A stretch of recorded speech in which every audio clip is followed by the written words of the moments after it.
You caught on there at the end. I like it. Welcome to the Midday Show. I'm Jeff Everett. He's Mark Messina. We're going to talk about the weather, the motives of posting to social media. I think this will actually be a good. I'm glad you brought it up right before because that's going to be a good one. I think it's going to be a great one. My chair is too squeaky all of a sudden. Is it the chair? Can you hear that?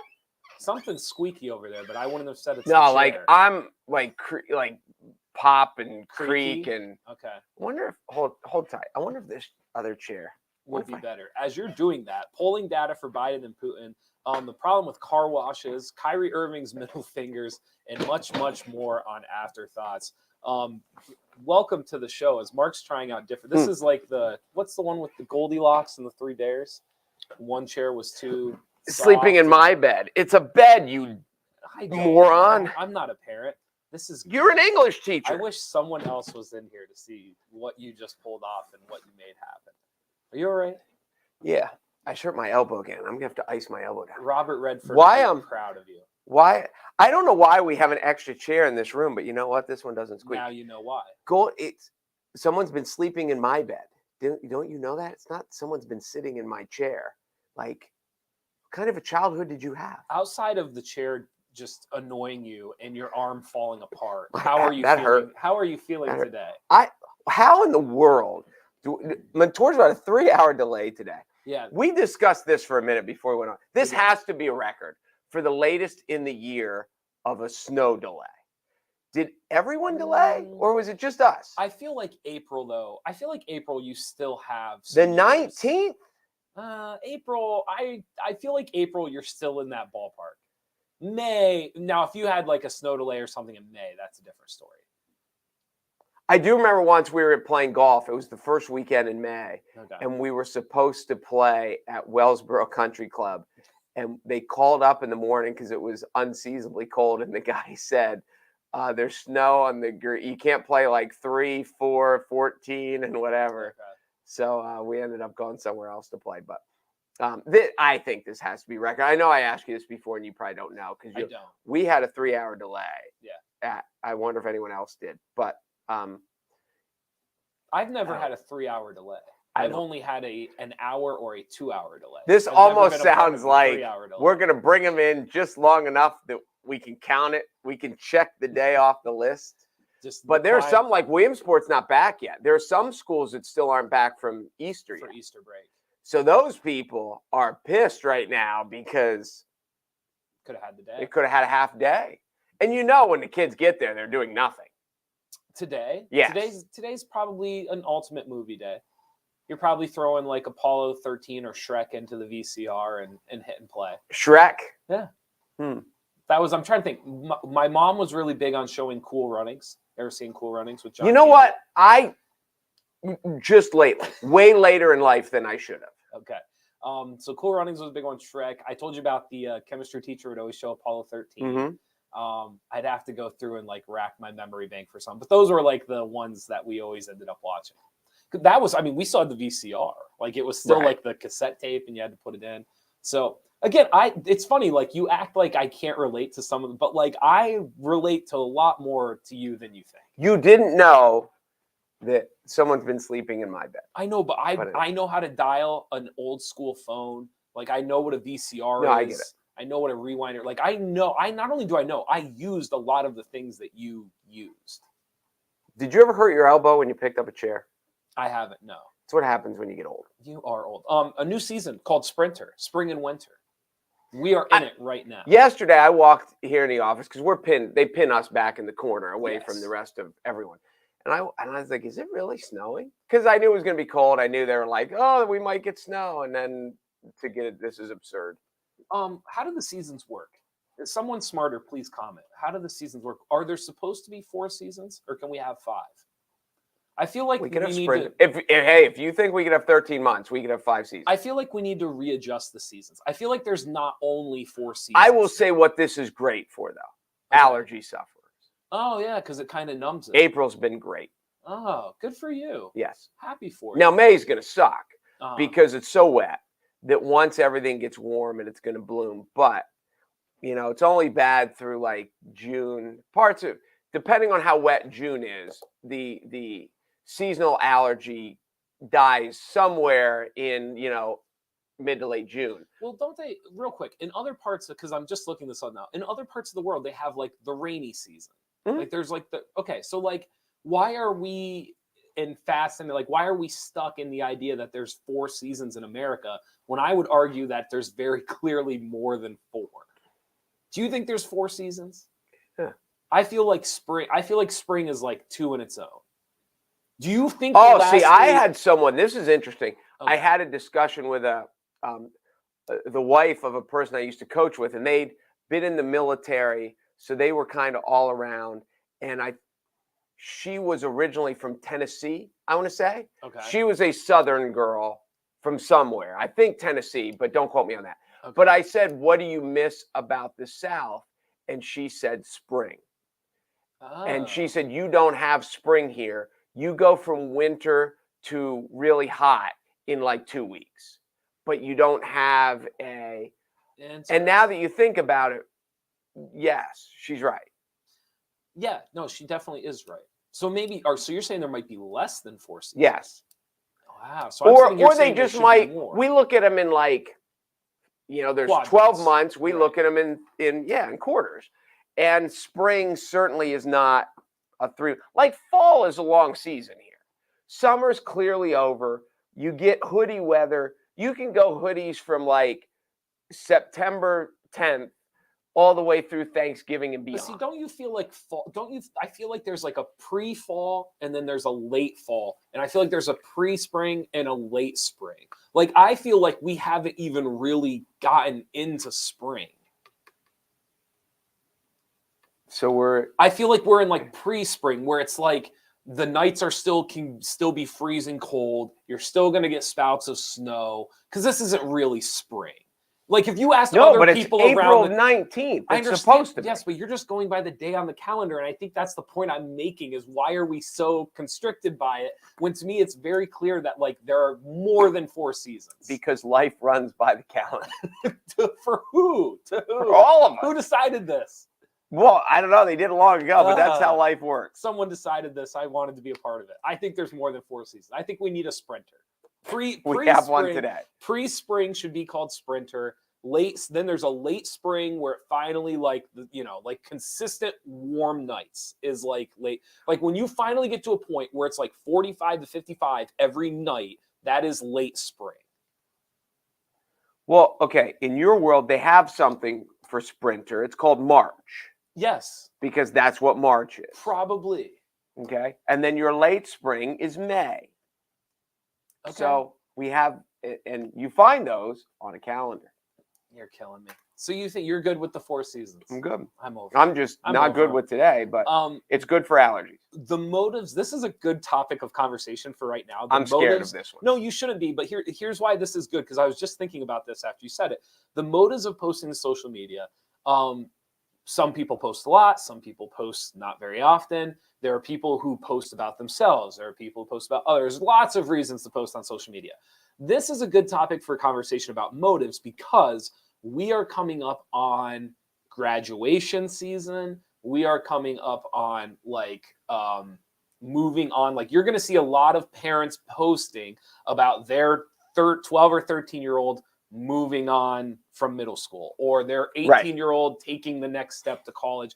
All of these, I just told you about some jerk on my Facebook feed, and it was like, Vassar College this, Vassar College that. So this is a good motives of posting to social media. Like when you post something of a relative or a kid or whatever the situation may be, are you doing it as a thank you? Are you doing it to brag? Are you doing it? Now, I'll say this and then I want to hear your opinion. You just recently saw my house posting, correct? Because I believe, and I very rarely, you and I have been talking to each other daily for almost 2 years now. You won't throw the word friend out there. Not friend yet. You're not friend yet. I'm very particular. You were so close. I was almost a friend. Very particular. And then we went to talking daily. I'm very, very particular. You've probably seen a post of mine. You don't post very much. I don't post often. And when I posted about the house, I found every fiber in my body. I wanted to make sure it was about other people. I did not want it to be about the house. I didn't want it to be about like me. I just like, and I even said at the beginning of it, like, like, this is not my style. I didn't want to post, but there's too many people to think. And I have this just like innate feeling of like, I just never want to post about myself, which is I don't know where I got that from. I don't know why I feel so tortured about posting something good about myself. Why is that? Why do I feel that way? Why is that not a good motive to me to post? Why do I feel like why do I feel like it has to be about something Because else? you're not supposed to talk about good things that you do. You don't think so? No. But I think people, isn't that kind of the point of social media? Or if people missed the point of social media? Well, here's what I think. There are things that, I mean, there are some. There are aspects. I'm trying to think. Well, okay,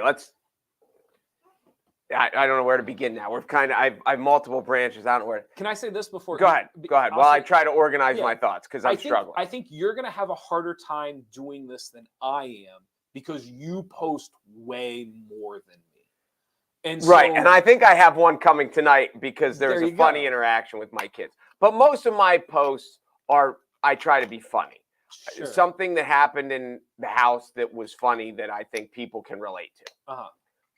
I don't understand, and maybe it's just me, when I do get all the stuff about, a career change, a new job, a graduation, a birth announcement, a wedding, like these just monumental moments. Yes, just happy times in life. Yes. And it's kind of good for just even, I say stupid, but just like, hey, did you see so-and-so became a grandparent or so-and-so became a father? Or, oh, I didn't know he got a new job and he's going to be working. It's the new postcard, the new telegram. Yes. Yes. And I think that part of social media is wonderful. Okay. My kid scored 4 goals last night. Like, congratulations to the team. My kid scored 4 goals is boastful. There's no way around it. I get that you're proud. I get that. But you wouldn't walk around the stands saying, my kid scored 4 goals. My kid scored 4 goals. So why do you post it out there for all the world to say? All you're saying is, look how great my kid is. Okay, so here would be I'll play devil's advocate. You disagree with that? I don't know if I don't disagree with the premise. However, I do think that there are 2 sides to everything. Okay. When you walk into somebody's house, and if they have photos of their kids in their sports uniforms and their little league outfit and their basketball jersey and all this stuff, and it's posted, and maybe on the coffee table is a scrapbook of all the newspaper clippings and I would guess that you would not find that boastful. No. So here's the question then. Is there a difference between somebody's personal house, like their personal space, and their personal social media account? Yes. Because in your house, you're doing it for you because you get to see it. And it's like I've got to hang something on that wall. So what am I going to hang? I'm going to hang a picture of my kids. I'm going to have trophies. Like, you're allowed to be proud of the accomplishments. I'm not saying that. That's why you walk into a kid's room. He's got all his medals. He's got all his ribbons. He's got all his. I get all that. But you're not shoving it out there for the world to see. When people come to visit, though, that's why it's there. And those people, that's the other aspect. Like, I understand, because one of the arguments that people have made to me about this is on social media, people, they want their mom to see, their aunt to see, their whatever. It's like the people that are closest to you, you can text, you can email. There are many, many ways, because the people closest to you, you don't post every text you send private texts. And you're like, hey, so-and-so did well today, so-and-so did this. How did they do? But to tell all 2,472 of your friends. Yeah. So I've thought about this too, and I think it goes along with what you're saying. Let's say I have 2 parents, right? Let's say I have my dad and my mom, and let's say my mom never posts online about me, ever, right? Okay. Like, she almost never posts everything else. But let's say my dad posts about every single thing that I do. As a kid, your dad obviously loves you more.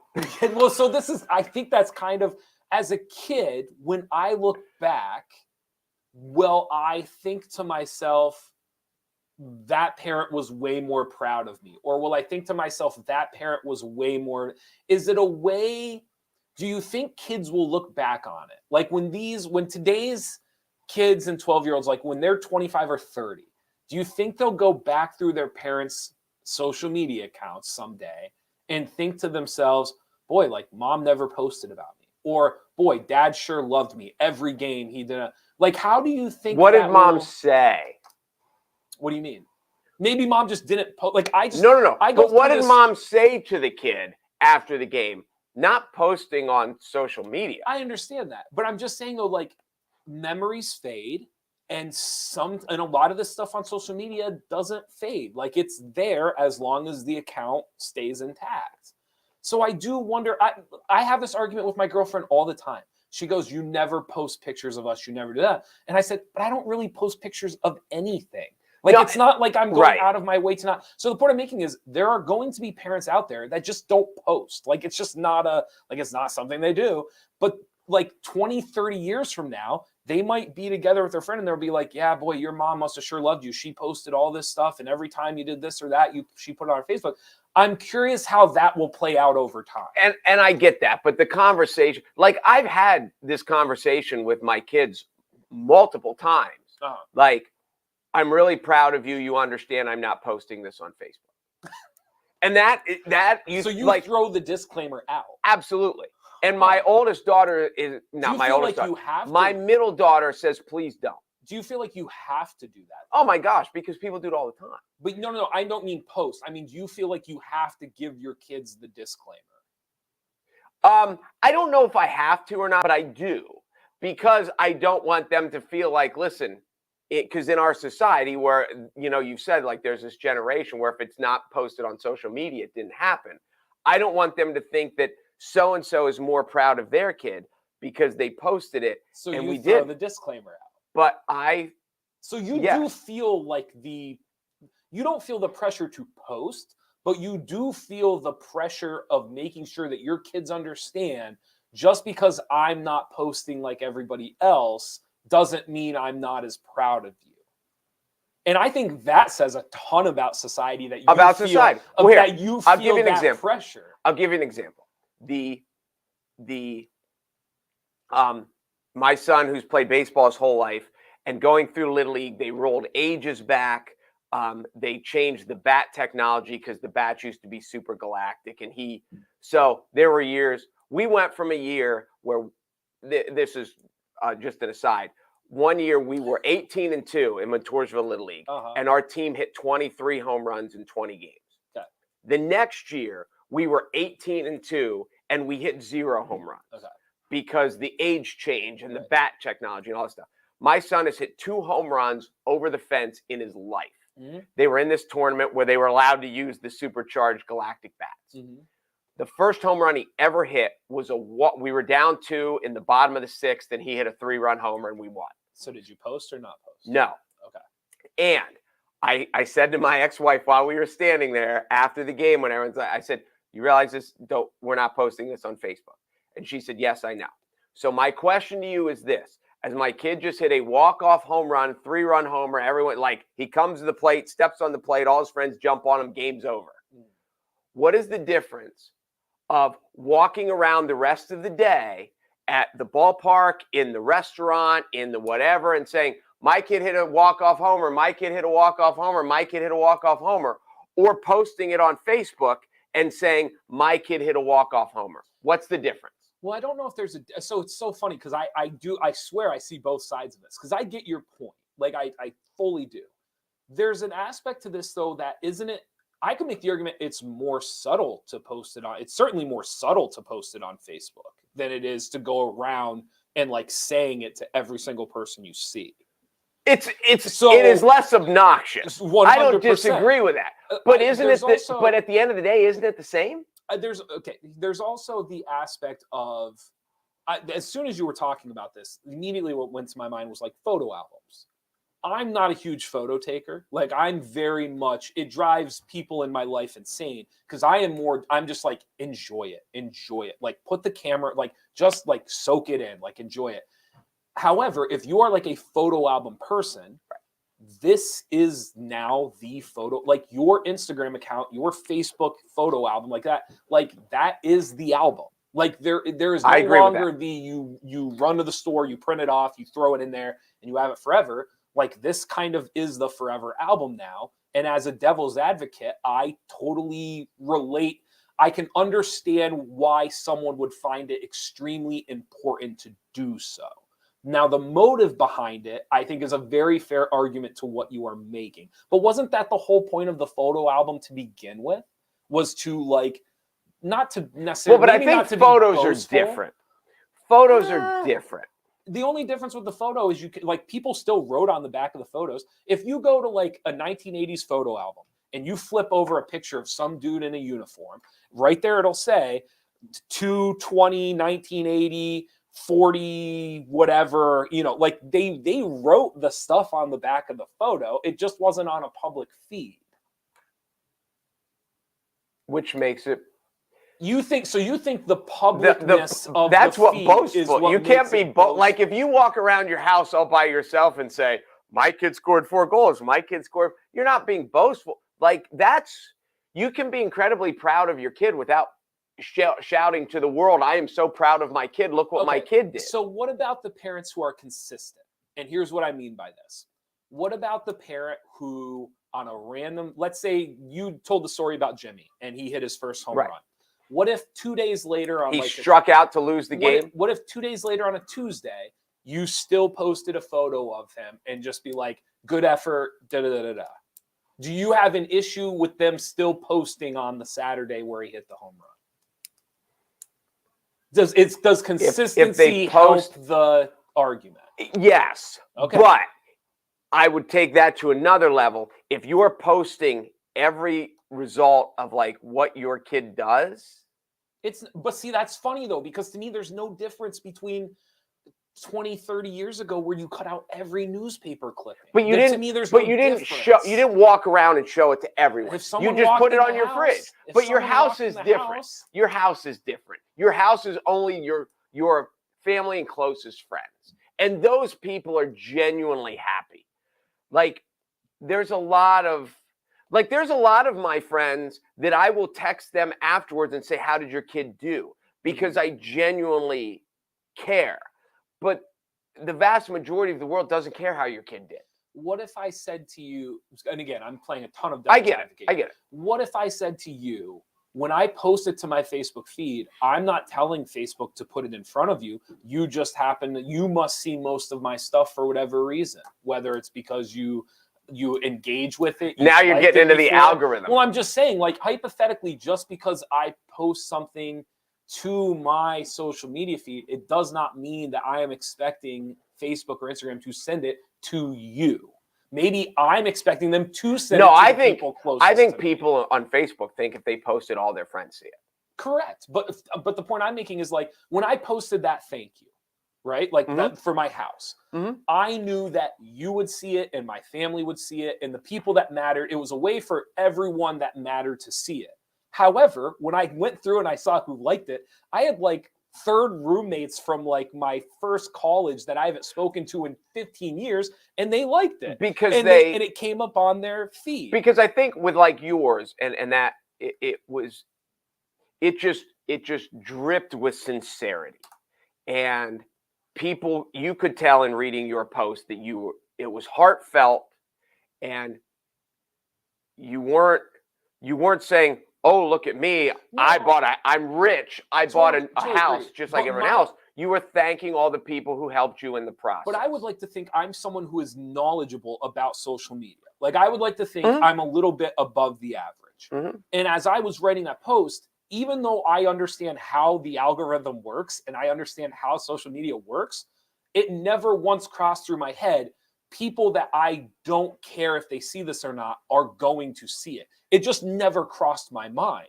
And then, like I said, later on, I went back through. And I get it. So if I'm, Sally or Jerry, and I'm sitting there and I'm sending a picture of my kid, maybe my intention is not for like the random person from across the street. Maybe I'm thinking to myself like, oh, this will be an easy way for all my friends and family to see it in one push. Okay, I got 2 questions for you. Here we go. First question, because you were an incredibly successful basketball player. That's incredibly successful, but yes, I did okay. For a 5'9" white kid from Central Pennsylvania, yes, that grew up on a farm. Yes. You're the best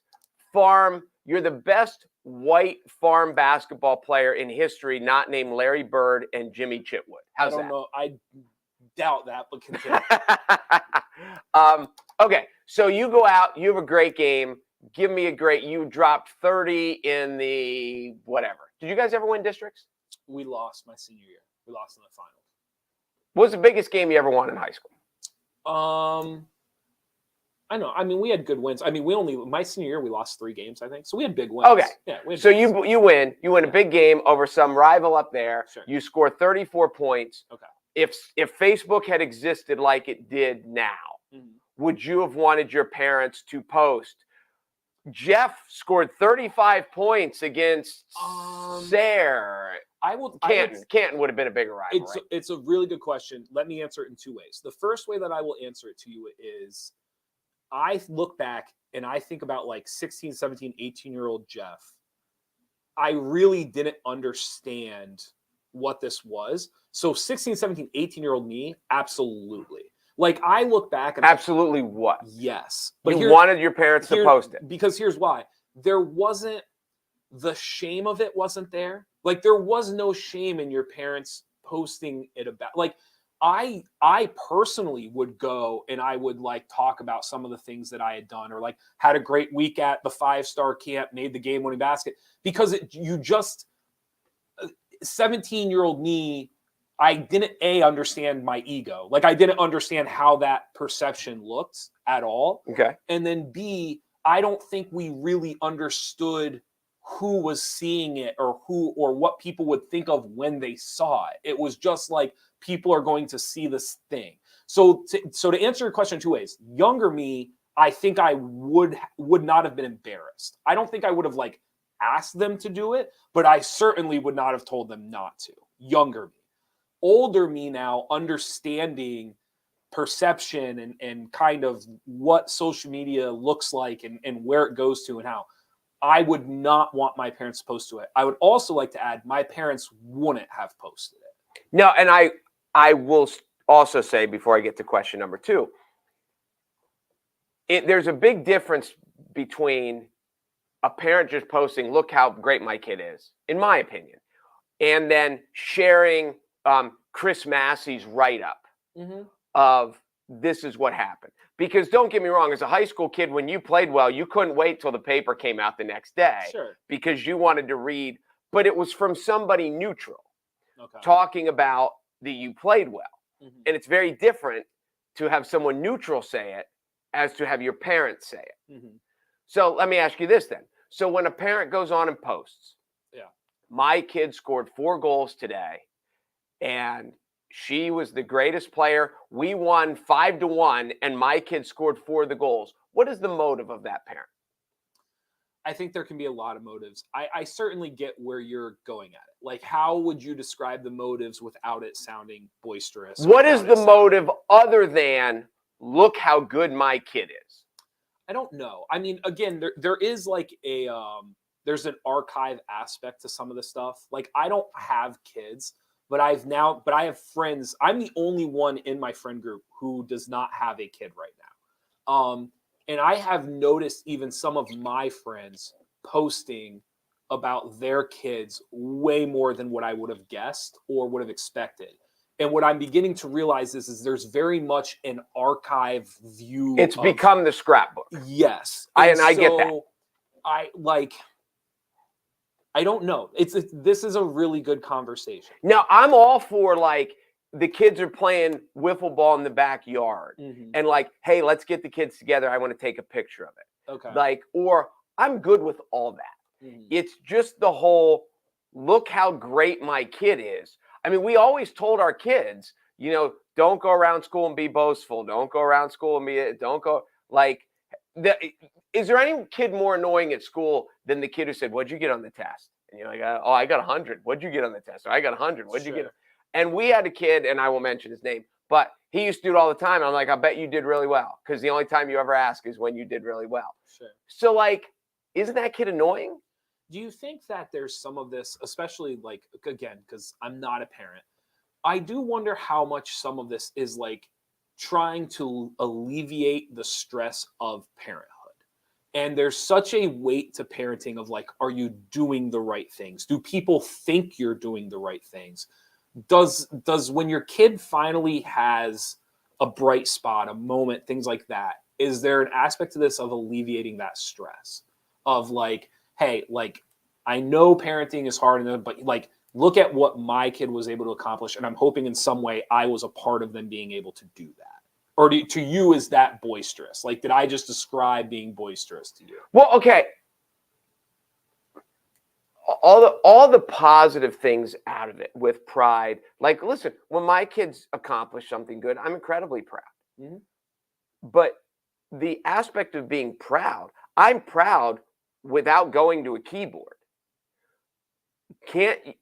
So all those things about the pressure of parenthood, and you feel like your kid accomplished something in some small or large way, you were a part of it. Isn't that totally haven't parents had that for years, long before social media came along? I want, and again, playing devil's advocate, I wonder if some people, all they have is a keyboard. And so what, like, I say this very, like, even growing up, like, even kind of growing up when I did, like, my mom worked in the school, like my grandfather, like, ran the beer distributor, and he was in politics, and like, my family didn't need no better combination than a politician who runs the beer distributorship. The point I'm making is, like, I don't know if my family needed a keyboard. Like, there was very much an aspect of like, that's so-and-so's grandson, and that's his kid. And so I do wonder, like even just like your last name, and your kids are that last name, and like what your father did and what your brother accomplished and how the people like you. And I wonder if for other people, a keyboard really, really is like an evening, or it's viewed as like it's a way to combat. Because again, like, I don't know if my family would have thought of the keyboard that way. Like, you say the keyboard as if it's such a detrimental thing. Like, I don't need to run to the keyboard to post this or that. And all I'm saying is, like, other people, that might be the only thing they do have. And here's the part. Like, I get if you post congratulations to loyal, if you are whoever, one of the kids on your team that won the state basketball championship, and the parents post congratulations, that's great. But if you're congratulating the team, that's wonderful. If your kid is whether your kid is the left tackle on the football team or the starting running back on the football team, if you want to post congratulations to our team for a heck of a win and blah blah blah, and you don't start posting out individual stats, then it's great. And when you're a group, whether it's a theater group or a choral ensemble or whatever, when you just congratulate the whole group, but then when you're like, hey, congratulations to the band, and oh, by the way, my kid placed first in state band on the saxophone, like, what that purpose, I don't see any other purpose than just to say, look at how great my kid is, and my kid's better than all these other kids. Again, totally understand what you're saying. I would say, having played devil's advocate for most of this conversation, the two things that I will take with me from this. The first one is, I think a lot of the stuff that you and I are discussing, we are comfortable in our own skin. We'd like to think that the people around us are comfortable in their own skin, whether for you it's your own kids, or for me it's like my family or my parents. I think there's an aspect to this where maybe if you aren't as comfortable in your own skin, or you feel like you're in a lower part of society, or the community doesn't hold you up high as maybe others, I can certainly see how going to the keyboard is an equalizer. Like, it is a way to demonstrate something that maybe you feel like your name or your kid doesn't get. And I'm not saying it's fair. I'm not saying that's right. That's I'm a fair point. not even saying it's right or wrong. I'm saying, like, I get why that's the viewpoint. Like, I understand why someone would do that. The other thing that I'm certainly going to take from this is that idea of the consistency of it. And are you showing the highs and are you showing the lows? And like kind of to your point, like, are you showing favoritism or are you doing it when other kids perform well, or like when the team does well versus team does bad? I think consistency is a really, really big key point to this. Because if you're someone that's consistently doing it, I don't even know if I would notice. I don't even know if I would notice that you're being boastful or that you're bragging, or because if you're doing it daily, like there's no way you're hitting a high every day. There's just no way. And so No. I do think the consistency of it matters as well. Oh, I've said that throughout Little League. Like I understand why you're thrilled when your kid hits a home run or your kid throws a no-hitter or all that stuff. I get all that. I want to see you post them when your kid goes 0 for 3, makes 2 errors, and is awful. Because you love your kid just as much. Sure. On those days, or at least you're supposed to. Not all dads do, but you're supposed to. But, show that. Like, hey, my kid stunk up the gym tonight, but I still love him just as much. Yeah. And those posts just never exist for some reason. It'll be interesting. I could talk about that for an hour. It is fascinating. And here's one of the other things that you'll see, if you have kids and as they go through the system, there are lots of parents who root really, really hard for the other kids too. Sure. Even it's easy to root for your kids' friends, for your kids' friends. Yes, it's easy to root for them, but just even other kids on the team that you may not have noticed, you may not have known this kid at all till the season started. Sure. But if this kid scores a goal, and if this kid had 3 goals today and your kid didn't have any, or there are parents who are genuinely thrilled for that. Hey, Tommy was awesome today. Yeah. There's some parents who are not. Sure. And if my kid's not the star, it's not as much fun for me. And you'll see that too. And that's a very interesting dichotomy of youth sports. Yeah. Which parents can root for the other, because you see it then trickle down to the kids. You'll see when kids have, like if you see it in Little League's a wonderful example, because if a kid like hits a home run, you can see which teammates are thrilled because they run up at Little League, they run up to home plate and they jump on the guy when he scores or when he comes around and touches home plate. Some of the kids are thrilled when their teammates hit a home run. Some of the kids who are home run hitters themselves are less than thrilled because they're like, yeah, it wasn't me. And that's an interesting that I've always thought trickled down from the parent, not always, but often trickles down for the parents. How hard can you root for the success of the people around you? And how happy are you for the success of the people around you? Or are you only happy when you have your own success? Because my other question would be, do any of these parents, when in these team settings, when somebody else, or maybe even in an individual sport that's a team sport like wrestling or track or swimming, do they ever post about a teammate who did something great? Like, hey, congratulations to so-and-so who won this, who placed first in regionals, or who won this. Yeah. And I think that's nice. To put that weight on them as if that's a responsibility you now garner because you posted positive things about your own. I don't know. I think there's a reach there that I'm not quite ready to go. I think what you're saying is very nice, and I'm not saying it doesn't make sense, but I'm not going to put that weight on a parent just because. No, and I'm not either. But if you're really going to go to the, I don't want to say philanthropic. I don't know what word when I boil back to it, like pride, you can be people were proud of their kids long before social media came out. Mm. And you can be proud of your kid even now. There are people who aren't on social media who are proud of their kids. And I just don't see an aspect when a kid does something exemplary. I don't see how, like if a kid gets 1,600 on his SATs and a parent is obviously proud. Mm-hmm. Now, the parent probably didn't have a whole lot to do with it because the kid was just born smart. But whatever, the kid gets 1,600 SATs. The parents posting that is 100% boastful. My kid is smarter than your kid. You can't give me any other argument. Now, if a kid goes to Harvard, I get that you're posting that the kid went to Harvard because everyone posts where their kid goes to college, and that's kind of cool because you can keep track of, oh, so and so's going here and so and so's going there, and I didn't. Oh, look, this kid's going all the way down to Florida, and that part's cool. And where you go to college is going to be part of your history and I get all that. And obviously, if you post, my kid's going to Harvard, everyone knows, wow, that kid was pretty smart. But to post, my kid got 1,600 as SATs is just boastful. There's no other explanation. You don't think that there's you don't think there's a clear line of milestones that are so unique and so distinguishable that regardless of if you are the individual or somebody around the individual, that it's not boastful to not if it's about your kid. If somebody else posted, it's great. So what if I did this? What if I said, let's say little Jeff got a 1,600, and I said, I just want to take a moment to congratulate my son. I know how hard he's worked for this. Congratulations on your 1,600. Why is that? I guess what I'm saying is, why can that only be boastful? Why? Because if you say it to your son, congratulations on your 1,600. I know how much you worked for it.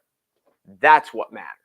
Oh, I listen. To say it to we're having two different. Hold on. To say it to society. You're having right. We're having two different conversations because I'm not implying you shouldn't do that. I mean, we had a conversation this past summer that was literally the argument I was making. Literally the argument I was making. I'm with you. Okay. So I'm not saying that. What I'm saying though is I don't see, there are certain aspects where something so astronomical occurs, whether it's getting a 1,600, bowling a 300, whatever it may be, right? Like shooting a trophy buck, whatever your kid may do, who knows what might happen. But don't those things matter so much that posting the actual accomplishment, wouldn't someone understand? Like if you posted that Jimmy got a 1,600, like at that point, there would be an investigation. There would be an investigation. I'm sorry. But at that point, like it's not about, I'm not looking at it the boastful. I'm going like, he just did something that very few people can do. And I needed to make everyone aware of that. I understand, but okay, let's flip it. What if it's not the parent? Let me jump in. I want to say this. The trophy buck I get. And fishing and hunting, like I get all those. I just see that as different. I don't see it like I'm a better hunter because I got a 12 point and you got an 8 point. I think that in the hunting community, they know that like there's the element of luck and that like, look at what he did. Oh, good for him. I think that's different. Same with fishing. Like, oh, look what he caught. And oh, he caught this. And oh my gosh, look. I don't know. I see those are different. I don't know if the categories have any difference because it's still the same. You're still putting down the data of the thing they accomplished. Like there's no. But and maybe I'm wrong, but I see that as different. Okay. So what if I'm not the parent? What if my sister got a 1,600 and I go, just wanted to congratulate my sister, an incredible accomplishment, Miss 1,600, way to go. That's like, it's better. It's way better. The only thing I changed was I'm not the parent, I am the sibling. I get that. So what is the difference? Because you're still, if you're proud of your sister, then all you have to do in life is to let your sister know that you're proud of her. And you do that privately.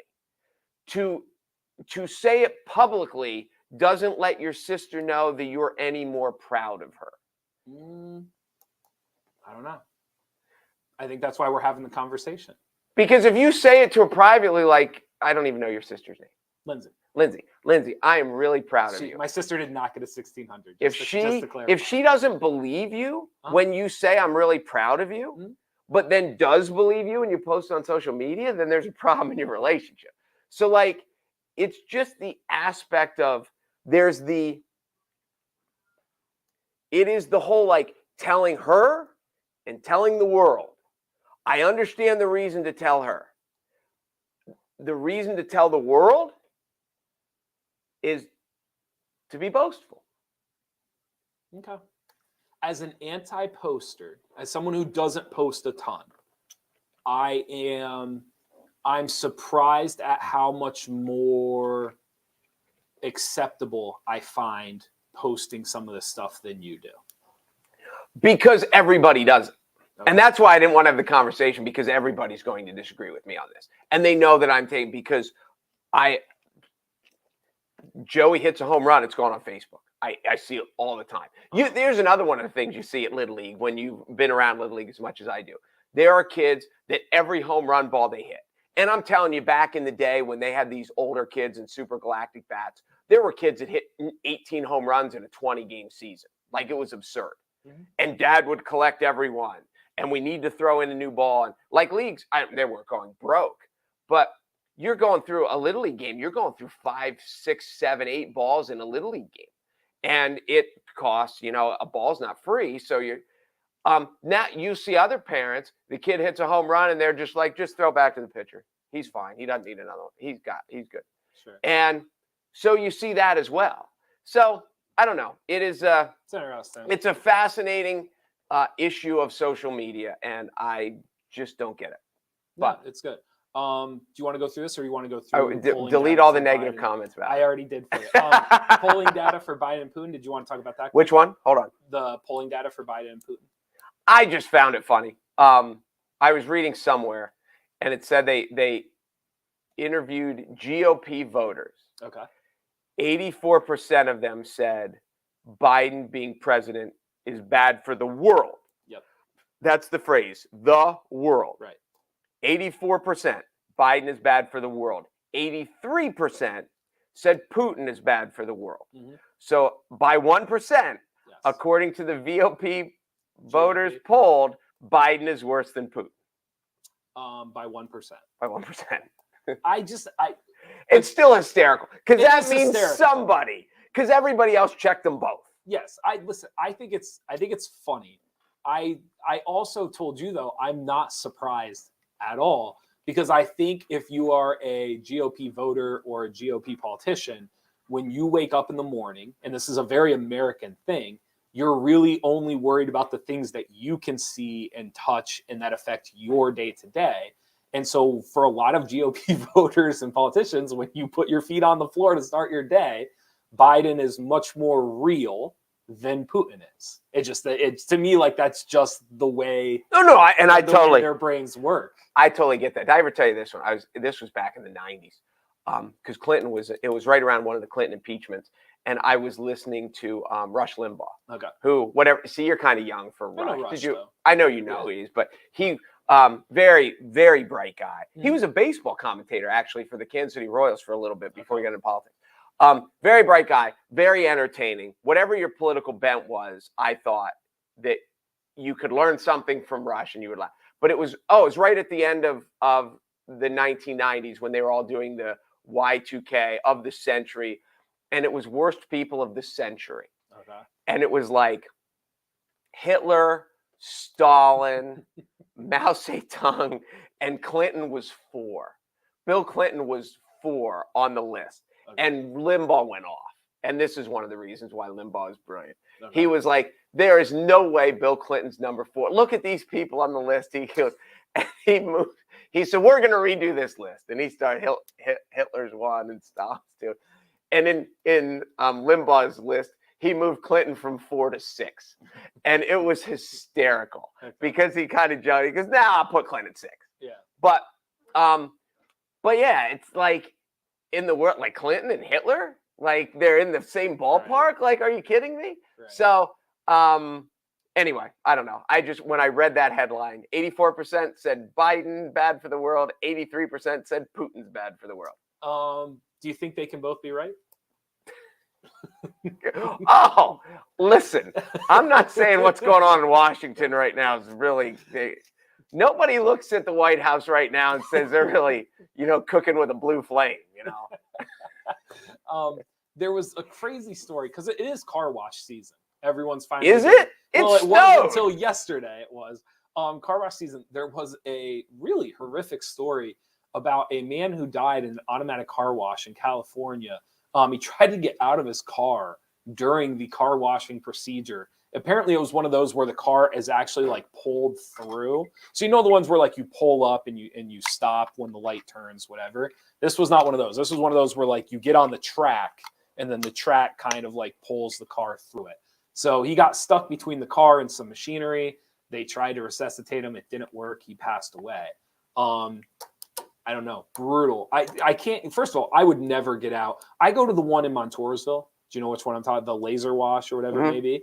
And like the idea of getting out of the car, like there's no chance. Oh, really? I've always wanted to get out. Really? Oh, yeah. I always thought it'd be cool. Just to do it. Yeah, I've maybe, and I don't know. That's I always wanted to get out. Yes. To do what? What are you gonna do? I don't know. It's one of those. Did you ever know this? If you Google it, there is a thing that when people are on heights, like there's people that are afraid of heights, but then there's the people that have the urge to jump. And not like, I'm not talking suicidal people. Like, I think I have that. That when I'm on something tall, like I have the urge to jump. And there's something for it. There's a thing. It's called crazy. Well, I haven't yet. So I'm not crazy yet. Okay. So I'm getting I'm text. Okay. Which shows that we have at least one viewer. Maybe have self-conscious comments about if you my haven't posting. done. What if you have extended family and it's the easiest way to reach them? I think that was sort of my argument before. Is like I'm sure there are people who post and they're thinking like I'm going to reach all the people I care about, not realizing there's another 600 people that follow them that are acquaintances that like it doesn't matter if they get it or not. And again, and I get that. And depending on how big your family is and where they're from and all that stuff, I do get that. It depends what internally is, because that's okay. So internally is a very good word, because I was going to say to you, after the conversation we had this past summer, for anybody that listens consistently, they'll know exactly what I'm talking about. And then talking about this, there has to be like a euphoric aspect to this where you are just so overjoyed and you're so overpleased and you're so thrilled that you're going to sing from the hilltops, that all the things that you and I just discussed just get tossed out the window. And in the moment, none of those things truly matter, because nothing exceeds my happiness for what my kid just did. Okay. No? I don't know. This would be my other question too. Do you think kids see their parents' posts? That's a very good question. Because if the kids don't see their parents' posts, then like 33% of a lot of the things we just talked about don't really apply. Oh, no, I think it does. I think you're just telling people that my kid's better than your kid. I know, but the 33% of like, what will kids think and like da-da-da, I mean, none of that stuff really matters if the kids aren't seeing the posts. I mean, there's a part of it, yes. Okay. You know, I don't know. It is the whatever the motivation of the individual person, but just like I am so thrilled that my kid just had success. I get it. Real quick, let's do these comments. And before I do want to talk about Kyrie Irving before we go today. Vicky said, photo albums are for families to remember highlights in their life. It is also showing history for future generations, personal, not public. So she agrees with you, the idea of like big difference between the privacy of your home or the photo album versus the public feed of your social media. Spring, I enjoy sharing in the ups, downs, and in-betweens of my friends. I find myself posting our joys, our sorrows, and the amusement and the mundane. If people don't like it, keep scrolling. No one is obligated to look, like, or comment. I hear this argument all the time. Like, if you don't like it, don't read it, don't like it, don't comment, don't follow me. It's a fair argument. But that's like saying when I walk through the bleachers and say, hey, did you see what my kid did? But that's not what we're talking about, though. We're talking about posting to social media. I know, but it's just a different way. It's a different way of doing the same thing. I mean, I think everyone in the world is in agreement that if your kid scored 3 goals, and then you walk over to the concession stand and you're telling all the people around you, my kid scored 3 goals, my kid scored 3 goals, my kid scored 3 goals, then people would say, you're the obnoxious parent and please shut up. But see, but when you go to social media and you say, my kid scored 3 goals. Why do you listen to those people? Because you have to, because you can't go anywhere. But you don't have to open up your Facebook or your Instagram. You also don't have to follow them. Like, you are not in the same place. But you're obviously friends with them. Are you? If you're following them on Facebook, I mean, at least for some reason you click the accept their friendship button, yeah. There's something. But maybe after they post 2 or 3 times, you decide like, hey, like no ill will, but like I can't do this anymore. And I'll tell you, this is an aside before we get to the next conversation, whatever comment. I have a friend. We joke about these Facebook. I have a really, really good now, I would consider, friend who I've still never heard his voice. We met through Facebook. Yeah. Because we have mutual sports friends in Baltimore, and he's a huge bowler, and he would post his bowling results all the time. And at first I would read these and I was like, who does he think cares? And then after I started reading them, like I loved reading them. He would post when he was great. He would post when he sucked. Right. He would post when he should quit and never do it again. So consistency saved him. And he's even said, like, I love bowling. This is my passion, not my work passion, but my hobby passion of life. Mm-hmm. It's therapeutic for me. I feel like it's promoting the game. And he basically said, I understand if you don't like it, but this is why I do it. And I read them all the time now. And so I have come and gone. But if he sucks, he'll tell it. Like, I was embarrassingly bad. I don't know what I'm doing. I felt like, and so anyway. It's almost like his bowling journal, but he does it all the time. So for you, the real conflict for you is really just the parent to kid relationship and whether or not to post it on social media. Because we've given several examples, like I gave you the brother to sister example, you just gave the personal example. Like any other example of people posting things and they're doing it, it doesn't seem to bother you as much. It's really just the parents to kids. Well, no. I not so much. Because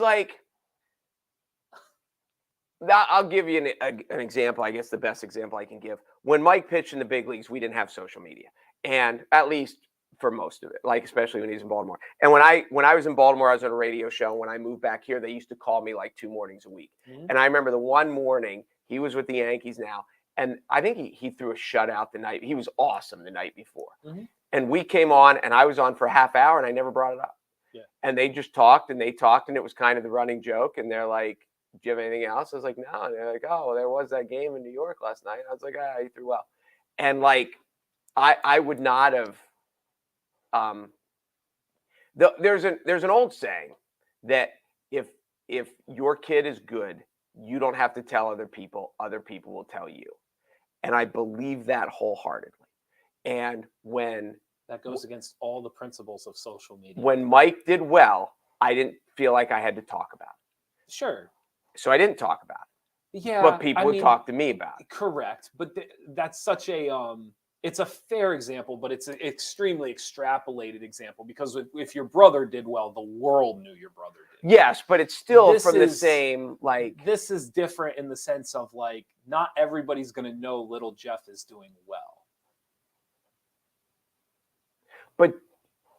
But as a parent, who do you want to know that little Jeff is doing well? Well, we've already discussed because that. The people that are close, yes, they want to know how little Jeff is doing. Correct. To all other 2,500 Facebook friends, I know. What I'm saying is that, do they care that you scored 34? When your parents post Jeff scored 34, my first question is, how many shots did he take, and does he ever pass the ball? That's a fair question. There is the point that I'm making very briefly because we've already hit this over the head. I do wonder if there is a misconception of who's seeing this stuff. And I think also, too, there's a misconception of, like, if people care or not.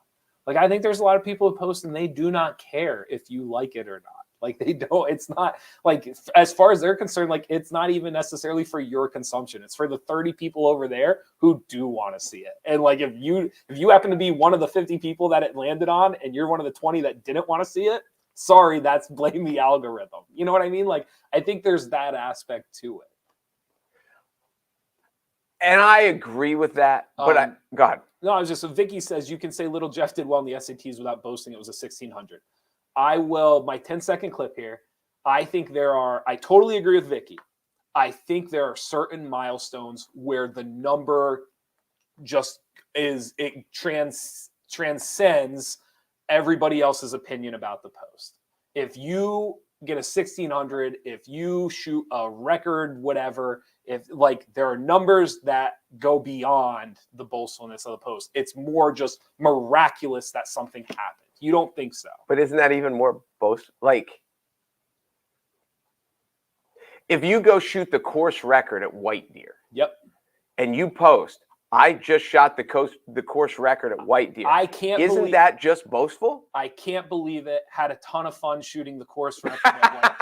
Like, I don't know. Like, how many people shoot the course record? One. Exactly. But that's you're the just, point I'm making. No, the point you're making is I'm better than everyone else who's ever played here. I think, look at me. I think if you just get on and you say, look at me, course record, I totally agree. Aren't you saying the same thing without saying, look at me? I think what I'm saying to you is when I got on to post that thing about the house, and not that those are comparable, when I got on to post about the house, my number one objective was everybody else. Exactly. Okay. And so all I'm saying, though, is what I'm saying to you is the post doesn't make it boastful. How you post makes it boastful. That would be my argument to you.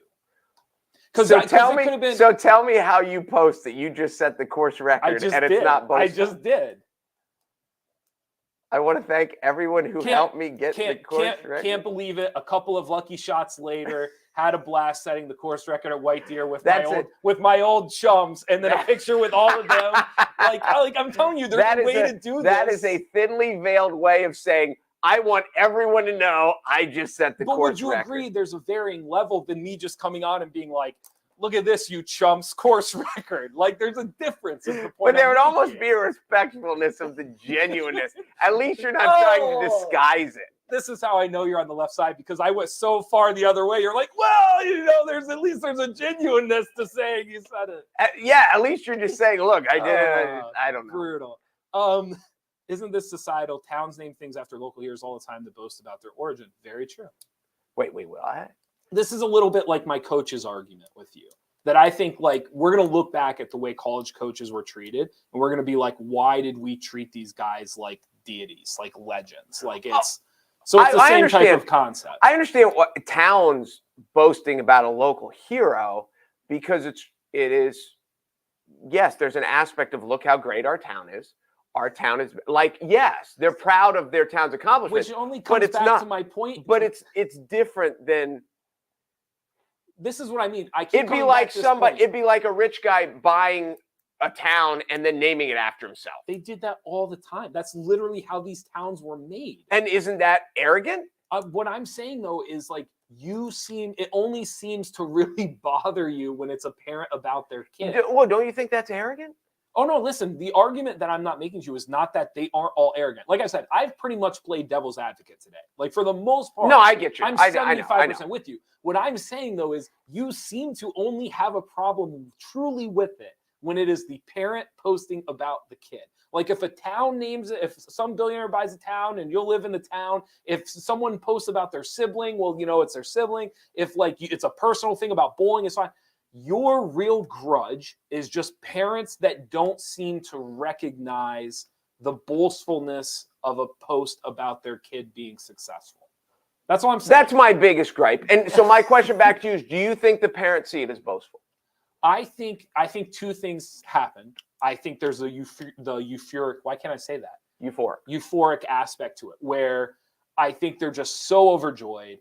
And it's just, they spend so much time, and they truly are the stresses of and the challenges of parenting. And it's like, thank goodness I'm not screwing this up. And here's the proof to show you that I am not screwing this up. And I do think there's a lot to that. I think there's a ton. There may be more to that than I give it credit for. That Yes. it's a self-defense of I'm Yes. not as bad of a parent as you Totally. think I am. Yes.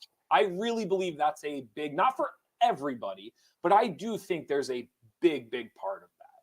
Almost like it's a little like keeping up with the Joneses aspect of it. Where I don't have to be better than the Joneses. I just have to have people think I'm keeping up with them. I just need people to believe I'm in the realm. So it's not that like people need to think I'm a great parent. They just need to know that I am not screwing this up. Okay. And in order to show you that I am not screwing this up, here is little Sarah or here is little John, and they are doing great things. And here's the proof of it. That's all. I'm not saying it's right or wrong. I'm just saying like I think that weighs more into it than maybe you're recognizing. Okay. Then let's go away.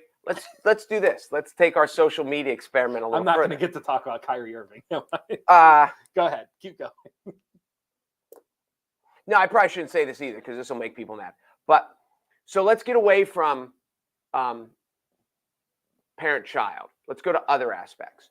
When you see someone, like when you see a 25-year-old, whatever, who is at a car dealership and just bought a Volkswagen Jetta and is like, I just bought my first car. Yeah. There's an aspect where you're like, good for her or good for him or whatever. Yes. When you see someone who's older who is standing in front of a $78,000 pickup truck and he's standing there and like, look at my new baby. Don't you think that's just a little bit flaunty? Do you see those things differently? Because I do. I think, yes. I mean, they're very clearly, because I would argue one is a milestone that most of us at some point accomplish. Most of us at some point buy our own car for the first time. Right. Okay. So there's a milestone aspect to it that maybe with the older gentleman is not there. However, why does the older one just tear you apart? Why does it? It doesn't tear me apart, but it comes across as flaunty. The same reason in the middle of the winter, and when we have, you're on social media and you have your circle of friends, whatever, you know who's way more well off than others. So when one of your well off friends posts beach pictures in February, now see, do you find that as flaunty? By the way, those the beach pictures of just the beach, and like they'll like I heard it's snowing in PA, or like the I'm trying to think of like other ones. Those to me are way snobbier than anything a parent posts about their kids. Oh, yeah, well, snobby is a good word. And don't get me wrong, I know people who are like have gone on vacation because they've worked and I'm not saying that everyone that goes south for 4 days in the winter is loaded. But quick, let me wrap that up too. Not a picture of them. Like if it's a picture of them, like cool, like that's a nice memory or really neat. It's like my feet are in the picture and there is a sand, and clearly all you're doing is just showing people that like you are somewhere that they cannot be right now. I think that says way more than a parent's posting an accomplishment of their kid. Regardless of the parent's motive. See, and I guess this is the way I look at it. And maybe I should have said this from the beginning because now we're an hour and 10 minutes in and no one's listening anymore. If my kid has played soccer for however many years and my kid scores his or her first goal, and my kid is clearly not the best player on the team and clearly not, then I don't think it's that big of a deal, because there's you're not saying, look, my kid is better than every other kid. You're just saying like, look, my kid did something and I clearly know that my kid. So we have like I said, there are normal schmucks like us who go south. I'm in a realtor chat group. There's like 15 of us. And the one girl was going south for like 3 days. And she's like, please take me out of this group because I don't want to be reminded of work while I'm in Florida. Okay. And then they got back and they're like, well, we don't know how to take you out of the group. So every time that we would send a text, she would send the picture from the beach. just to be obnoxious. Sure. But it was funny because she's just a normal schmuck like the rest of us. But when you are way more well off than everyone else, then it comes across as snobby. But that's not their, like, okay. Don't you think? I just said to you, I think it's one of the most snobby things you post, but it doesn't. Then don't post it. Okay, but see, this is the different in generations, because a lot of people my age and below, there's milestones and memories that are hard posts, meaning it goes to your Facebook feed, your Instagram feed, whatever. Then there are daily moments that goes to your story, which disappear after 24 hours. So a lot of what solves this for my generation and below is we understand the difference between a hard post and like a day post.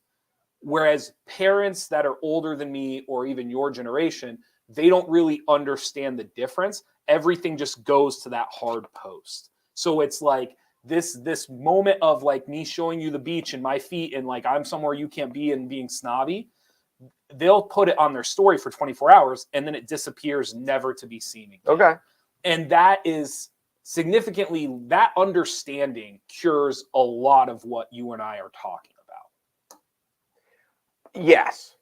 I had never thought of it until you explained it that way. It's not there forever, but most parents that are probably like into their late 30s, 40s, they like, that's not what they're thinking about. They're not understanding that concept, and neither should they. Like, they're worried about diapers and schedules, and like they don't have the time to consider whether you or I think this post is going to be snobby. It's just, but my generation and below, we really truly get that. This is the funny part. Like on my Instagram, I post almost like once a year. I will post something on my actual feed, but I will post stuff to my story like weekly. Because I know after 24 hours, it just goes away and it's like nothing was there. But I don't know. And again, it goes back to what's in their head while they're posting it. But I think so many of them are, it's my kid's smarter than yours. My kid's a better athlete than yours. We're richer than you. Yeah. And it's there's lots of them where you're just like, Not sure what everyone's experience is at work, but I found if you don't brag up your accomplishments in the workplace and push for growth, it comes slower or not at all. Gotta sell yourself. And see, now I will say this. Go ahead. And I get that because when I published my book, I posted it. Sure. Because it was a business aspect. There was a business angle to it. There's absolutely there's a business angle to scholarships. To that she scored 4 goals. There's a business angle to it. Here, what do you think of this? Because this goes along with it as well. Maybe. I know kids, like high school kids, who have their Instagram account, but then they have their athletic account. And so their Instagram athletic account, they post all their achievements. They show everything they did. They show their highlights. They do all of these things on their personal athletics account. Well, but you have to then, because then if you're somebody else, you have to follow that account. So you have to intentionally say, I want to see this stuff. Okay. So I'm good with that. You don't think there's anything egotistically disturbing about that at all? Like these 14, 15, 16-year-old kids having these like miniature personalized branded accounts, and all they do is share the great things they do. Egotistical I think it would be psychologically dangerous because if you have a bad year and you're posting and you're used to posting and you don't have anything to post like that, I think it could be. I mean, it's something we didn't deal with, but yeah, what happens if you're in a slump? What happens if you're not playing? What happens if you're on the bench this year? Sure. As a JV kid, as you dominated, as a varsity kid, you're the 6th kid off, and you're getting 10 minutes a game. Like, I think there can be some detriment to it. But I know I was driving my son back from a travel ball tournament last year, and we were somewhere, and he's like, "Oh, look at this! Marco hit a home run," and he showed me on Instagram, and he thought it was cool. I thought it was cool. I was like, "Oh, look, hang a curveball," and he crushed it. And So wait, but was it Marco's? But account? he had to post it on his own account. So it is. I don't know. I don't know. Yeah, there's a lot of aspects. I'm much better at looking at from the parent side of it than Sure. a kid's side growing up with social media, because as a kid I never grew up with social media. Do you think that this will be the last question I ask you about it? Do you think that plays into this? And so, like, the 20-second breakdown would be because your parents didn't have it, and because you didn't have it as a kid. Do you think you feel there's certainly more of a challenge or tabooness to doing it as a parent because you just didn't need it and it didn't exist, and in your world it was an unnecessary function of life?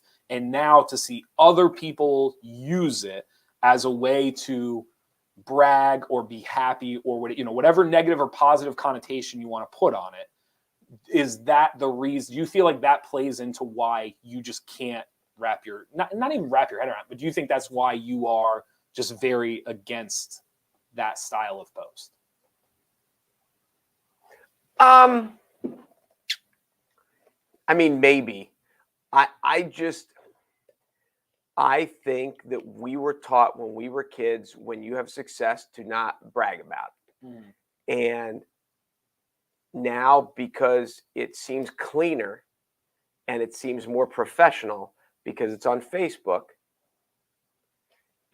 I don't think it's different. It's the same. My kid played great yesterday and I want all the world to know it. As opposed to telling your kid, hey, I think you played great today. What if, okay, so last question, I lied. So what if you have a kid that is let's say you have an 18-year-old kid who's a senior in high school. Let's say you have a son. And I do have an 18-year-old kid who's a senior in high school. And let's say you have a kid let's say you have a son or a daughter who is 24 and playing professional basketball. And you wanted to post about the 24-year-old about how proud you are, like you just played a great game. Do you need to, though? Well, so the point that I'm making, do you need to post about a 24-year-old who's playing? Do you need to post how proud you are about your 24-year-old? The point that I'm making is there a difference because now it's professional and he's getting paid to do it, and now like all of the semantics that you've been discussing are now kind of alleviated because it's not so much about the personal feelings or the way his peers feel about it. I don't think because once you're 24, everyone around you is an adult now. I don't think you ever have to post pride. If you are proud of someone, you never have to post it to show how proud you are. Wow. You can tell them to post. You can tell them how proud you are. Posting it does not make you more proud. You never have to post. I agree with the last thing you said. The last thing you said, you never have to do it. I agree with that. Okay. But what was how did you word it the first time? I don't know. Yeah. But you just don't. You never have to do it. Being proud doesn't have anything to do with posting. They're independent. I agree that you can do one without the other. I don't know if I agree the two can't mix. As an anti-post, as someone who just doesn't post a ton, I totally agree with your sentiment. You do not have to post to show that you're proud of something. Yes, you can be proud and boastful at the same time. You are proud and boastful at the same time. But what I'm saying is, like, so could you think you can be proud and post and not be boastful? That is the question. You seem it depends how you word it. But yes, again, as a team concept, as a team aspect, if your kid... What if your kid's an individual athlete? If your kid is... What if your kid is Usain Bolt? Then no. If your kid is Usain Bolt, you cannot be proud and not boastful. If your kid ran 7th, now you can be proud and not boastful because you're not boasting. He took 7th.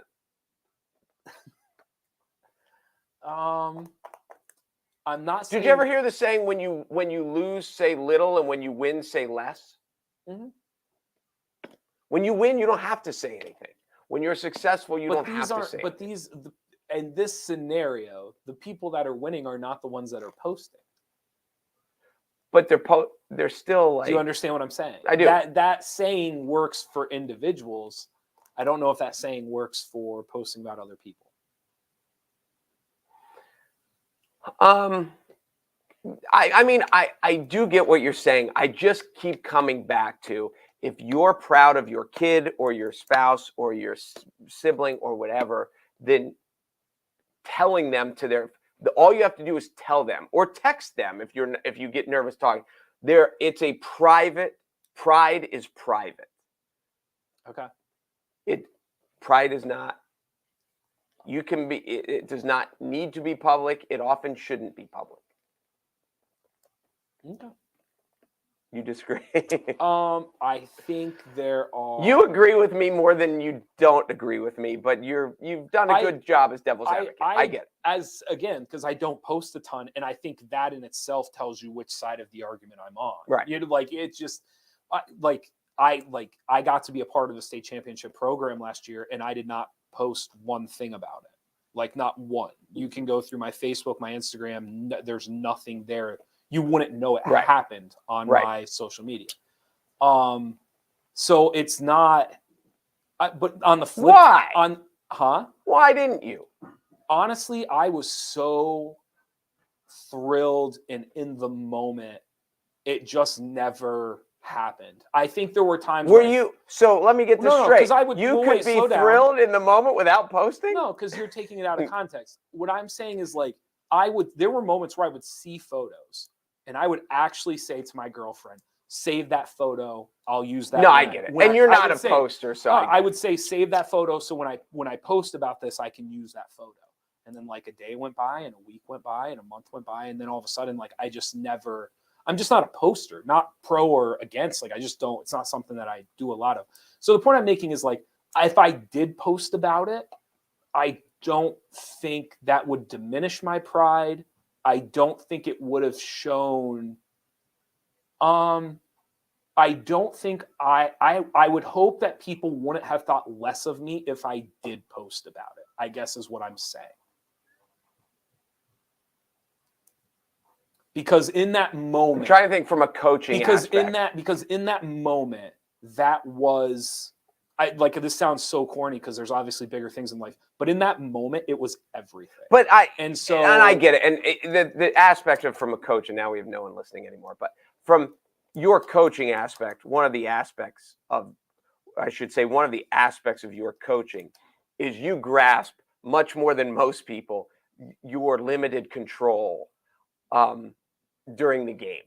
And so if you were posting, if you were posting about the team's success, you would have been posting about the kids and how well they played. But see, and it wouldn't be about you and how well you coach. But I think you know that, and I think the people closest to me know that. There's a lot of people that follow me on Facebook or Instagram that don't know that about me, that don't have that personal relationship that deep to know. Not a friend relationship, but just a And so, then the point I'm making is, like, those, maybe it goes to people that don't know about me, and it's seen in a completely different light. And so I do, while I agree with most of your sentiment, I tiptoe around some of these aspects that you seem more convinced of, that I'm kind of like, well, listen, I think there's a lot of things going on here that when someone posts, they don't always necessarily, like, that's not their only motive. It's not the only driving factor. And to be honest, like, it's not the only thing they're thinking about. Like, they might not even be thinking about whether or not this would rub somebody the wrong way. Oh, I don't think people think it's boastful. I think they think it's like, I'm like the newspaper. And I have this chance to show I'm just informing people of what matters the most to you. But the thing I'm informing people is how what matters the most to you. Well, but this would be my thing. When your kid doesn't play well, they're not posting that either. Oh no, that's why I said consistency is the key. So that's the aspect of I would argue with it. And I do get the part of to extended family and to whatever. And I also, don't get me wrong. I think that when, as a parent, you know what parenthood is like, and when someone else's kid has success, like, it's not that I read a lot of these posts and cringe. Like when I see that, someone did something, that someone won a district title or someone played, that my immediate thought is that I'm happy for the parents. But there's lots of, there's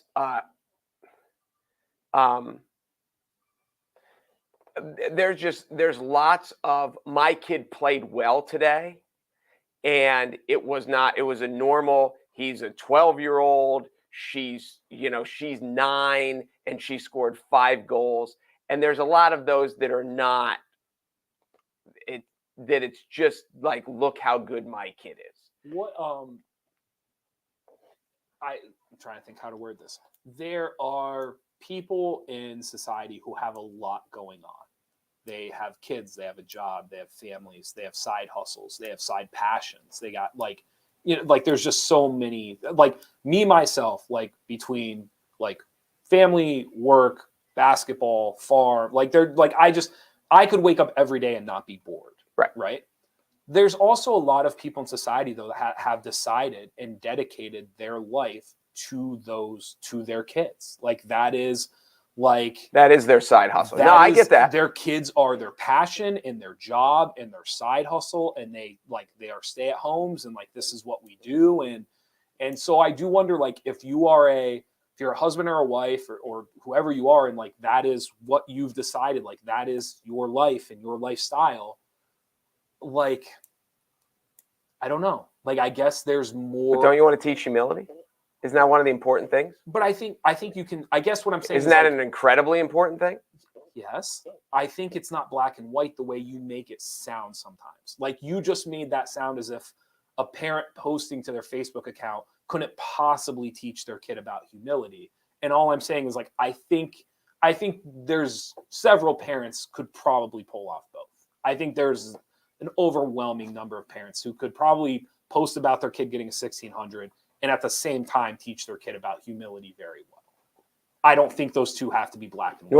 Wait, post about my kid getting a 1600 and teaching them about humility? I think you can do both. I don't think so. I don't. Wow. It's just that black and white. You either don't Facebook post how do you and teach say, humility, or you see that's no, and how do you say, look, I got crazy. 1600. How do you humbly say to the world? How do you stand on the mountaintop and say like 3 different examples? But you can't humbly get on the mountaintop and say, I just got 1600. You can't do that humbly. The parent is saying it. Well, they can't do it humbly either. You don't think so? No. So you can't possibly post about getting a 1600 and at the same time learn about humility and be a good person. Like I just disagree with If you're learning about humility, then don't post it. See, I just disagree. It's fine. It's not that you're not wrong and I'm not right. I'm just saying that the idea that there's no gray in that conversation is just, I disagree.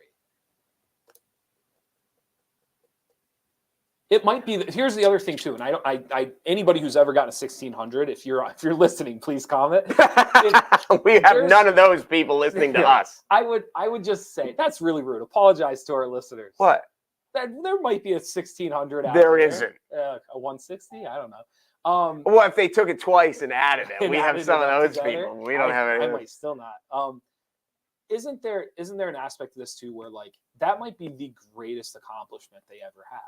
Now, granted, I understand like scoring 5 goals in your like elementary soccer league is not, but hopefully. But aren't some of these, again, it goes back to the idea of like, it transcends the milestone. Like getting a 1600 literally might be the greatest accomplishment you ever, based off of a score. It might be the greatest accomplishment. And they should be proud of that. They should be proud of that. But the idea that they can't post about it, and if they do, there's no humility. There's no humility. That's the definition of non-humility. Now, don't get me wrong.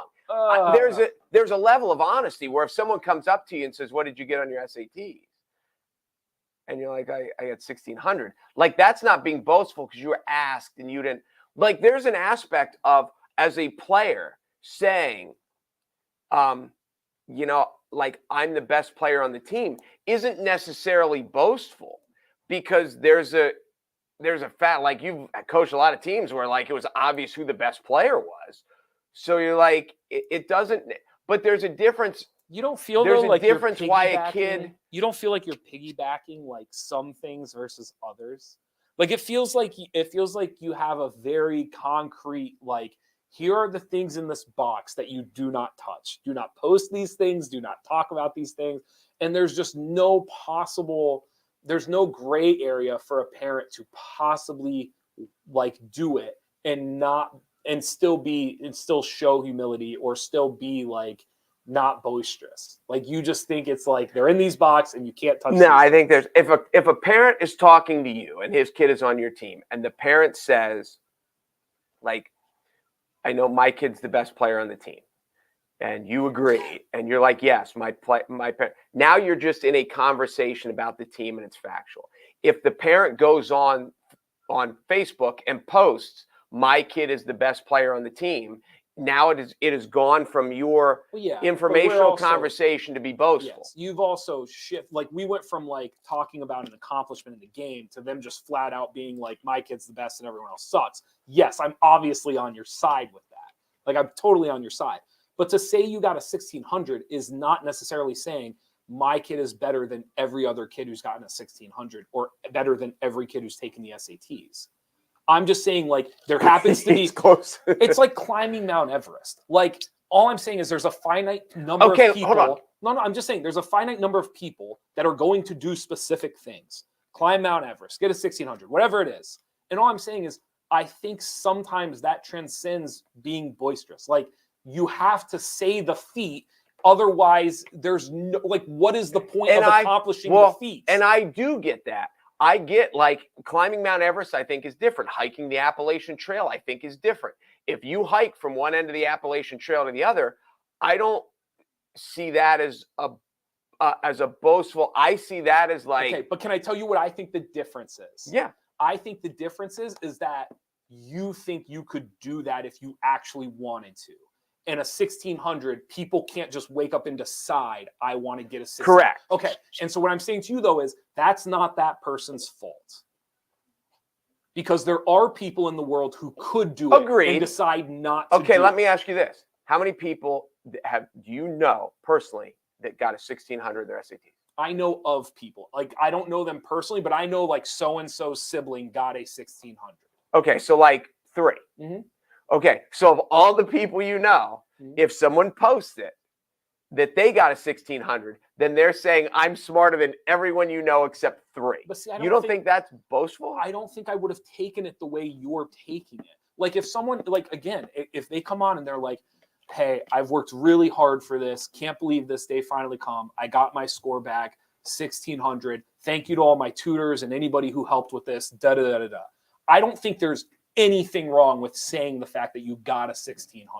It is an unbelievable feat that transcends any being boisterous at all. Now, if you get on there and you throw up the middle deuces and you're like 1600 mofos, like, let's go, then like, yes, like you're a jerk. Like, I totally get that. See, I think if you put like, here I am at MIT or at Harvard or whatever, I think that's cool. I know, but because that's part of your life. But like But you're deciding that because of course I am. I know you're deciding that based off of the idea that, like, if you decided my only focus was to go to Harvard, I could have figured out a way to go to Harvard. Or if my only no. Most people can't go to Harvard. Okay, but my only focus was to like do the Appalachian Trail, then like whatever. And all I'm saying is like, I don't understand why these piggyback moments, because I agree with you again about like the little soccer and like these daily accomplishments. Sure, I understand. But like these bigger ones, like, you don't think there's things that are bigger than people being annoyed by the post? Because I think like I'm going to MIT is different, or I'm going to Harvard is, you obviously know if Sally's going to Harvard, Sally's smarter than the rest of us. Correct. But you're okay with it. But I'm okay with it because this is an announcement of the next 4 years of her life. Just like this kid's going to Penn State and this kid's going to Bloomsburg and this kid's going to Pitt and this kid's going to UNC Chapel Hill, whatever. It's like, oh, this is where they're going. And that's a lot of what social media is about. And oh, Sally's going to Harvard. But I just think it's different to say, hey, this is my college, because kind of most people go to college and this is where I'm going to college, is different than saying, oh, I got 1,600 on my SATs. Because everybody takes it. You don't have to post for your SATs. And I know you don't have to post where you're going to college, but it's just kind of like what everyone does to let everyone know. And I would never tell anyone, you can't post where you're going to college just because you're going to a super smart college. Everyone that goes to Pitt and Penn State and Bloomsburg and Lock Haven can post it, but you don't get to post that you're going to Yale. I wouldn't say that. That seems not right. But like, it's for so-and-so who's not there to post, I got 1,000 on my SATs and I barely graduated high school is a great post. Well, to post, I got 1,600 on my SATs is not a great post. I think it's like, to me, there's certain things you could post, like a 16, like you can't post that you got like a 1550 on your SATs, because why would you post you got a 1550?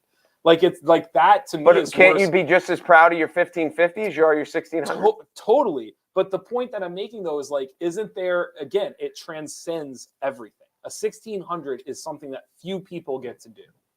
Like, you just don't get to do. No, I get it. Okay. But you don't, because you don't want to see anybody on your feed post that they got a 1,600. Don't do it. You're an awful person if you do it. No, and here's the aspect. Like, if someone posted that their kid got a 1,600, the first thing I would think of is, wow, that kid's really smart. Yes. But the second thing I was thinking of is, why are you posting it? Just so all these people in the periphery know that your kid's really smart? Yes, because that's all I took from it. That's pretty good right here. I don't like boasting, said the Dallas Cowboys fan. Classic. This is our year, buddy.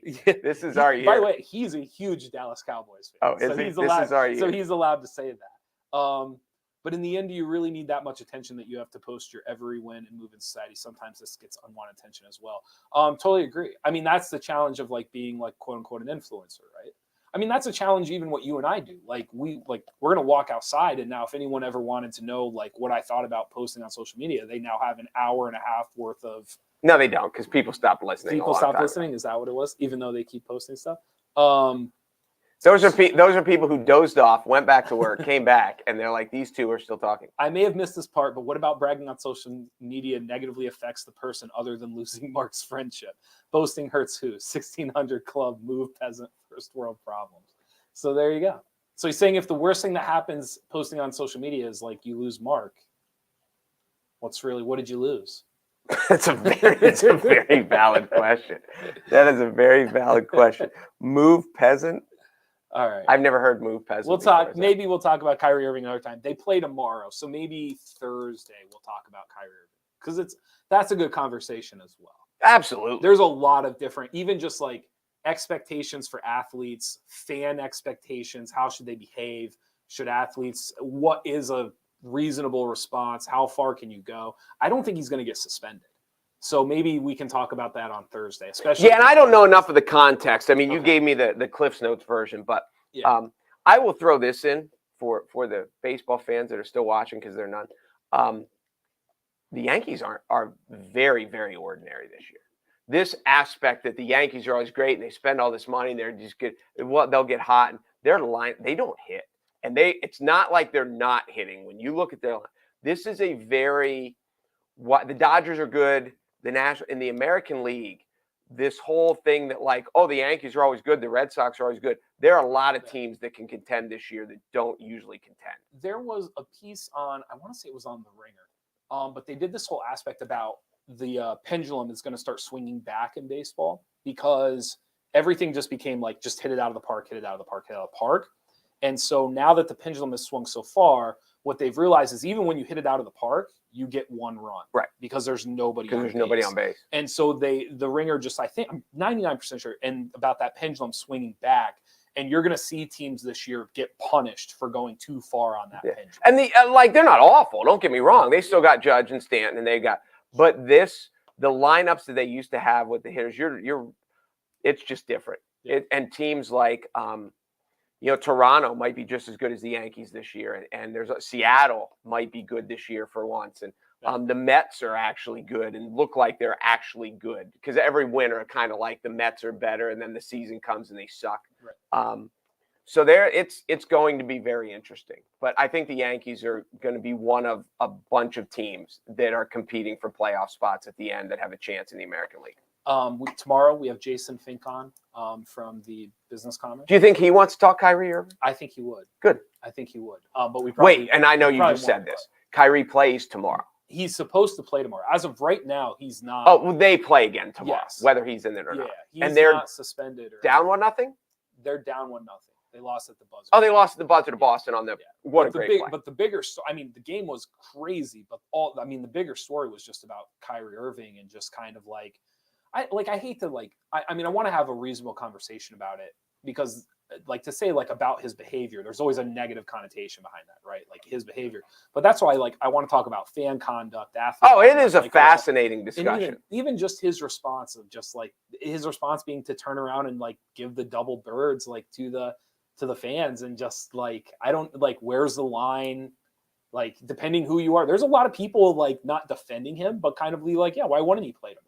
It just I'm one of those. Just depends who you talk to, and so I think it's an interesting conversation. So we'll definitely talk about that on Thursday. Thanks here on. We also just did the Mother's Day application as well. So if you go to NorthcentralPa.com, if you know of a mom or a mother that should be recognized, there's going to be some prizes. There's a night stay at the Genetti. There's some tanning stuff at Solar Sun. Just a nice array of gift cards. So again, you can go to NorthcentralPa.com, Mom for the Day. You can enter your mom for a chance to win it. Just give us her name and tell us a paragraph why she should win. Because every time I scored 4 goals as a little kid, she posted it on Facebook. She posted it. She was my biggest fan. I like how you brought that back together. Thank you guys for watching the Midday Show. Be sure to go to NorthcentralPa.com for all of your local news. See ya. I'm Jeff Everett. He's Mark Messina. Oh, whoops. I was too early. That was good. You're supposed to go. No, you're supposed to go in the middle, sorry. right? But you went with the see ya, so you probably needed something else. You used to have these cute little fodders for us in the middle, but right now I just really have to go to the bathroom. I don't know how. Oh, then just go. I'm Jeff Everett. He's Mark Messina.